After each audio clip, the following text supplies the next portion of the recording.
Most complimented pants ever. Nagka-mini version na yung bag nila. Outfits for your books. G7X dupe. Unhealthy obsession with my phone.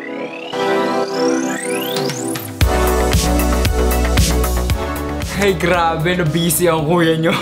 Hey guys, it's me, Cedric, so welcome back to my Ding Ding Ding channel. So yan, a lot has happened to me. Napansin nyo naman na I wasn't uploading as often as I used to. I'm so sorry, na-busy lang talaga ang kuya nyo with work and with my personal life. Pero anyways, ayan, we're back. We're back with another Boodle video. So ayan, if you're new here, hi, I'm Cedric Salihio. Dito sa mga video na to, pinapakita ko yung mga favorite products ko for this specific month. If you like to see my March favorites, just keep on watching. And if di ba kayo follow sa akin sa Instagram, make sure to do so. Ito siya, it's Cedric Salihio. And if di pa kayo subscribe, make sure to subscribe and hit the notification bell para di kayo makamiss ng video ni Kuya Ced. And if you want to help a brother out, para naman may panggastos ako this summer, don't skip ads. Kaya yan, without further ado, magbubudalan na tayo ulit. Grabe, di ko na din alam. Promise, this coming months, magsisipag na ako ulit. Ang dami ko lang kailangan asikasuhin with my work and with my personal life. Pero now, we're good. Siyempre makakalimutan ko ba yung Boodle video natin? As usual, I will leave all the links down in the description box para di kayo mahirapan mag-shopping sa Shopee. Parang nakakapagpamotivate na lang sa akin mabuhay is ang online shopping sa Shopee. If you're looking for a sign, i-check out mo na yan. First category natin is fashion. So for fashion, first favorite ko is actually this one. So I got these gray sweatpants from Uniqlo. Most complimented pants ever. Super dami kong compliments na nakuha dito sa pants na to. At first parang they're just gray sweats. Pero that's the point. Hello! So yan, mag-shoutout muna tayo sa mga comments sa last video. So shoutout kay Jerome, Ronel, Christian, Rolly, Da, Jace Mars, Bianca, Full Blue Entertainment, Ashby, Tony, Joseph, Shizuku, Je, Marjeline, Eric, Glenn, Frank, Ian, John Edmer, Benedict, Mark Jason, Son Kaiser, Prince CJ, Goldberg, and lastly kay Marty G. So yan, kung gusto nyo shoutout sa next video, mag-comment na kayo down below ng favorite. So yan, kung gusto nyo shoutout, mag-comment na kayo. And yeah, back to the video. What I love about this, yung sa Uniqlo, super comfy niya. Parang sobrang presko. Yun naman yung gusto ko sa Uniqlo eh. Sobrang presko ng mga pieces nila. This is on the pricier side, pero para sa akin, worth it talaga siya. Kasi I've used it so many times. Gusto mo lang ng lazy outfit. Like, it goes with everything. I've worn this with button downs. I've worn this with tank tops. I've worn this with t-shirts, crop tops, everything talaga. I think it's just a staple to have in any wardrobe. I'm in the size medium. At first, kinuha ko yung large kasi parang lumulubog na ako kasi oversized sila. No regrets. Gray sweats from Uniqlo. Also from Uniqlo, I got this bag. Nagka-mini version na yung bag nila. Maganda dito sa mini version, nagaganyan mo nga. So, para siyang yung mga bracelet bag sa mga luxury brand. Specifically, yung Fendi na bracelet bag. Yung iba ginagawa nilang bag charm. Pati ako ginagawa ko siyang bag charm sa mga tote bags ko malalaki. Tapos, you could put a lot of things here. Kahit mini siya, ang dami niyang malalagay. And it also comes with a crossbody strap. Pwede mo siyang gawing kilikili bag like that. Pwede mo siyang gawing crossbody. Diba? Ang nice. I got the green one kasi I'm trying to be different. Wala kasi akong parang ganitong green na bag, so I went with this one. And meron kasi ako nung bigger versions nung black tsaka nung cream. Next naman, ito isasali ko na lang siya sa fashion kasi fashion pieces naman sila for my books. I got these padded bookcases from Shopee. Ayun sila, super cute. I got one in the paperback size. I got one in the hardbound / large paperback versions. I've been using them a lot kasi I've been reading a lot. Ang maganda dito sa mga to, so you have your, dito mo nilalagay yung books nyo. Meron kayong lalagyanan ng mga highlighters, pens, tsaka ng mga annotating tabs. Meron siyang bulsa. Wish I've discovered this sooner. Kasi meron din ako, pero wala siyang bulsa for my stationaries. Lahat ng book friends ko, pinipilit ko silang bumili nito kasi super worth it talaga. Ano siya? Outfits for your books. Next category naman natin is tech. So for tech, si kuya nyo hindi na tumigil kakabili ng Digicam. Pero ito, jackpot to. So this is the Canon S100. Para siyang G7X pero hindi na flip yung screen. I got this for 4,000 pesos lang. Nakita ko yung market price nito, like online, parang nasa 12,000 na siya. Ano yan? It's working naman. Jackpot lang talaga siya. Hindi kailangan alagaan. Shoot lang sa bag. Tapos yun, para may digicam ako all the time. Tignan niyo yung flash niya. Automatic siyang Ayun,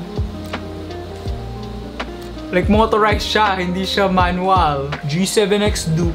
Next favorite, syempre, my iPhone 16 Pro. So ayan, if di nyo pa napapanood yung last video ata natin, yung iPhone 16 Pro unboxing, ayan. Nag-upgrade na ako finally ng iPhone 16 Pro and grabe, sobrang ganda talaga nitong white color. Ang pogi na tong phone na to. Update, no regrets na nag-Pro lang ako instead of a Pro Max kasi ayun nga, parang abot ko everything. Like, it's so easy to use. Sobrang hirap nang gamitin for me ng Pro Max. Like, if I wanted a bigger screen, may mga iPad naman nga ako, I went with a smaller phone. Ayan siya. Ang ganda din ng camera nito. Like, the video quality, lumalaban yung quality niya sa Osmo Pocket. Ganun kaganda yung camera nito ngayon. Ang dami nagtatanong kung saan ko nabili yung case ko. It's just a wildflower dupe. Lagi kasi ako nag-mirror selfie lately sa Instagram. So, ang dami nagtatanong talaga where I got my case. Ang mura lang nito. Like, I'll link it down below. Kasi itong lanyard galing kay Luis. Bigay ni Luis sa akin. Unhealthy obsession with my phone. Imbes na mabawasan yung screen time ko, dumagdag. At dahil nga nag-upgrade ang kuya nyo, USB-C na siya. Yung phone ko before is an iPhone 14 Pro Max nga. Ano pa siya? Lightning. Bumili ako ng cord from Basius. This is a fast charging to na cable. For the USB-C, we have up to 100 watts. Micro USB, 18 watts. And for Lightning, 20 watts. Normal USB siya dito. Tapos natatanggal siya, nagiging siya USB-C. Super, super useful. Ay, dapat pala bumili pa akong isa para sa sasakyan kasi ang hirap pag yung charger. Iwan ko na tong charger na to sa office ko kasi mayroon naman akong dalawang USB-C charger sa room ko and one Lightning. So, okay na yon. Next category naman natin is skincare and makeup. So, for skincare and makeup, my first favorite will have to be this one. This is the La Roche-Posay Cicaplast Balm Ultra Repairing Soothing Balm. Parang very literal ng name niya. I don't know if ako lang, pero yung skin ko kasi super siyang nagde-dry every season change. Wow! Season change! And ito yung nakapagligtas ng skin ko. Ayan, parang super konti na nga lang ng laman yan. I've been using it twice a day bago matulog and bago umalis ng bahay. Pag sa daily errands, ito na lang ginagamit ko. Hindi na ako nagme-makeup. Tapos parang ang nice niya sa skin talaga. Next naman, ito super... wala lang, aesthetic lang. Scent Smith Hand Sanitizer. This is the one I use kasi gusto ko yung amoy na to. This is bergamot and patchouli. Kasi kaamoy niya si mama. Kaamoy niya yung mama ko. Like, legit. Dolce & Gabbana light blue ba yun? I don't know, I forgot. Ang bango, ganun yung amoy niya. Parang hindi ko na kaya ng walang alcohol or hand sanitizer sa bag. So, this is what I've been using right now. And tapos ang aesthetic pa ng bottle, oh. Next category naman natin is food. So, for food, ang favorite ko is ito, current hyperfixation ko na naman. HBAF na almonds. I think this is from Korea, if I'm not mistaken. I got it in the variety pack, yung madaming laman. Ay, ang favorite ko na flavor is itong honey butter. The coffee, not so much. Mas gusto ko yung tiramisu and yung cookies and cream. Yung cookies and cream talaga yung favorite ko. Like, it's just an easy snack. Nilalagay ko lang sila sa bag ko for a quick snack nga. And yun, pag nagutom ka out of nowhere, I actually should restock on this kasi ito na lang yung dalawang natitira kong flavor. Gusto ko na ulit ng cookies and cream. Shoot na sa bag. Next naman is ito, Jin Ramen na mild. Ayan. As you all know, I'm not good with spice. As in, Pancit Canton Chili Man silang naaanghangan na ako. So, ito yung binibili ko lagi because it's easier to prepare. Bigger one, mina-microwave siya. Tapos parang pwede ko na siyang salihan ng egg and ng other pa na gusto kong isali sa kanya. Kung ano, luncheon meat. Kasi yung mga smaller cup noodles version nito, yung noodles nila iba. This one, katulad ng mga nakasashay. Ayan, so sobrang busy ng kuya nyo. Hindi na nakapagluto.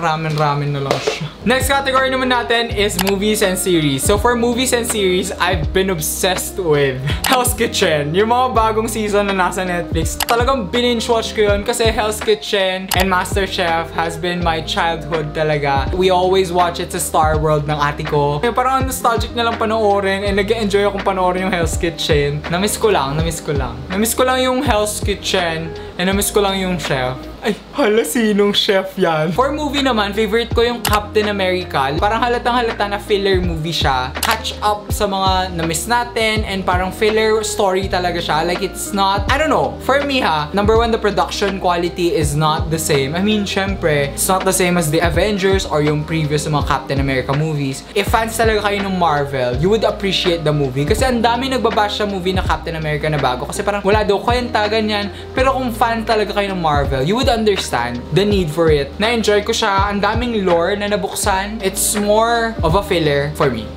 Pero I like it so much. Next naman is my book reco of the month. Kakabasa ko lang sa kanya. This is Better Than the Movies by Lynn Painter. Disclaimer, I'm not a romance boy. As in, I don't read romance. Halata bang na-enjoy ko ang librong to? Ang dami kong annotations. Like, super satisfying na annotations ko dito sa book na to. It's just a cute na high school love story. Pero hindi siya yung high school love story na cheesy. At times, may cheesy moments siya per romance. Pero as in, I was giggling the whole time I was reading it. Napasaya ako ng libro na to. I don't know anong meron sa libro na to, pero napasaya niya ako. Like, super. Natatawa ba ako sa main character dito? Kasi main character dito, delulu siya. Like, delulu katulad ko. Kaya siguro tuwang-tuwa ako sa kanya. If di talaga kayo reader, I highly suggest pa din to para ang dali niyang basahin. It's a very light read. Tas yun, parang happy-happy lang siya na story. Cute book. I love it. 5 stars yung rating ko dito. Next naman is my Spotify favorites. So for my Spotify favorites, I mean, come on. Eternal Sunshine, Deluxe Edition. Ooh, so good. Ariana, oh my gosh. Chef's Kiss. Ang favorite ko from that album, Twilight Zone. I really resonated with the song na Twilight Zone. Ang ganda talaga nun. Parang it's such a comforting song for me. Kaya yun yung favorite ko out of the album. So yun lang lahat ng favorites ko for the month of March. Ayun nga, if may nagustuhan kayo, I will leave the links down in the description box para di kayo mahirapan mag-check out sa Shopee. And if you're looking for a sign, check out mo na yan. Sana nag-check kayo sa video nito. And if you did, make sure to give this video a big thumbs up, subscribe, and hit the notification bell para di kayo makamiss ng video ni Chris. That's it for this video. Thank you guys for watching, and always remember that it is okay to be a weirdo. Bye!